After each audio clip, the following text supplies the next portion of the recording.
தமிழ்நாடு ஐயா அண்ணா காவலுக்கு உயிர் தரத்துக்கு இந்த அரசியல்வாதிக்கு காவல்துறை நியமிச்சு பூரா அசிங்கம் பண்ணி அகம்பாதம் பண்ணி போறான். அப்ப கைலாசத்துல கடவுள் உட்கார்ந்து கண்ணு தெரியாடா? கண்ணு தெரியல என்ன?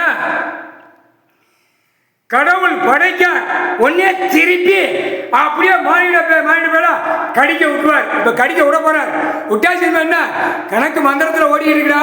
கணக்கு கைலாசத்துல கடவுள்கிட்ட மந்திரத்துல ஓடிட்டு இருக்கு. தமிழ்நாடு முழுவதும் அரசியல்வாதிக்கு காவல்துறை அவனுக்கு உயிர் தடுத்த உயிரை காத்து கொண்டே இருக்கான். அப்ப இரண்டு தரப்ப சுடுகாட்டு ஏறி பேச்சாச்சுன்னா சோழி முடிஞ்சு வச்சு கணக்கு எரிக்கலம் செடி முள்ளு செடி அப்படியே குத்தி எரியும். சரியா? எரிக்கலம் செடி ஒவ்வொரு குடும்பம் பூரா எரிச்சு சாம்பலாக்கி போகும். அதான் எரிக்கலம் செடி மந்திரத்துல வீசியாச்சுன்னா இரண்டு கணக்கு சோழி முடிஞ்சாச்சு. அவ்வளவுதான் முடிஞ்சு வச்சுடா. முக்கால் சத்தியம்.